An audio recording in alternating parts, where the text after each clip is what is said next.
Thank you. Chairman, for 2 years, myself and the other Republicans on this subcommittee connected the dots. We exposed the evidence supporting our strong belief that COVID was developed and leaked from the Wuhan lab. And during those same 2 years, the same Democrats that sit on this committee, they only hindered, they obstructed, they refused to hold hearings and get to the truth. Now we see mounting evidence supporting the COVID-19 originated from the lab in Wuhan, China, run by the Communist Chinese Party. And this hearing is about getting to the truth. I thank the chairman for making this the very first hearing, because the American people who have seen just as many fellow Americans die from COVID, as nearly as many die from COVID, that died in every war since the American Revolution combined, deserve to know the truth. Dr. Redfield, you pointed to the lab leak theory even before we did. In mid-January of 2020, you expressed concerns to Dr. Fauci, to Jeremy Farrar of UK's Wellcome Trust, and to Dr. Tedros of World Health Organization that, quote, we had to take the lab leak hypothesis with extreme seriousness. And you urged Dr. Fauci to investigate both the lab and the natural hypotheses.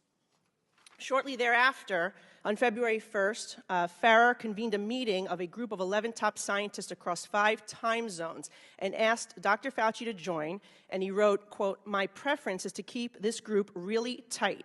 Obviously, ask everyone to treat in total confidence, unquote. Dr. Redfield, you were excluded from this call, but up until then, you had been on you were included in every other conversation. What changed? Why do you think that you were excluded from these conversations? Thank you very much. I think just to emphasize, in early to mid-January, I did have multiple calls with Fauci, Farrar, and Tedros about how important I thought it was that science get engaged in aggressively pursuing both hypotheses.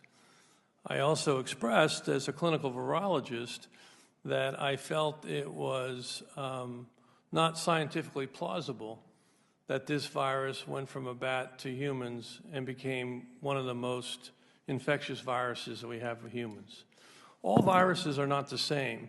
So when you look at coronaviruses, for SARS and MERS, for example, when they entered the human species, which they did via an intermediate, they never learned how to go human to human. Even to this day, they don't know how to go human to human. So you can't equate Ebola with a coronavirus. Now, why do you think you were excluded from those calls?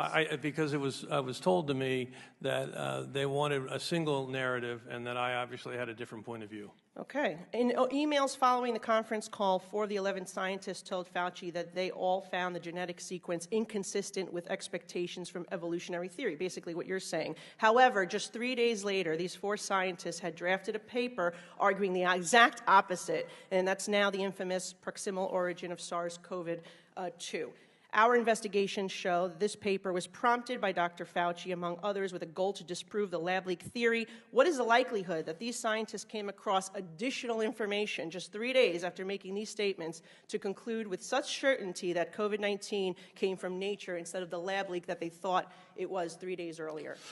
Yeah, I think it's unfortunate. Again, I've said this before, that this whole approach that was taken on February 1st and subsequently in the month of February, if you really want to be truthful, it's antithetical to science. Thank you. Science has debate, and they squashed any debate. Thank you. Given what we know now and looking at all the conversations in February of 2020 and before the release of the paper, do you think that Dr. Fauci used this paper to hide the gain-of-function research created this virus? I can't talk about Fauci's motivation. Do you think that the paper does hide the truth? I think it's an inaccurate paper that basically was part of a narrative that they were creating. Remember, this pandemic did not start in January at the seafood market. We now know there was infections all the way back into September. This was a narrative that was decided that they were going to say this came from the wet market, and they were going to do everything they could to support it, to negate any discussion about the possibility that this came from a laboratory. I got 20 seconds left. Dr. Fauci was affirmatively told in an email that NIAID had a monetary relationship with the Wuhan Institute through EcoHealth Alliance. He was told this in January 27th of 2020. Do you think that Dr. Fauci intentionally lied under oath to Senator Paul when he vehemently denied NIH's funding of gain-of-function research?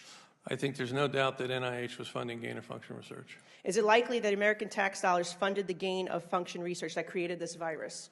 I think it did, not only from NIH, but from the State Department, USAID, and from DOD. I'm out of time. Thank you very much.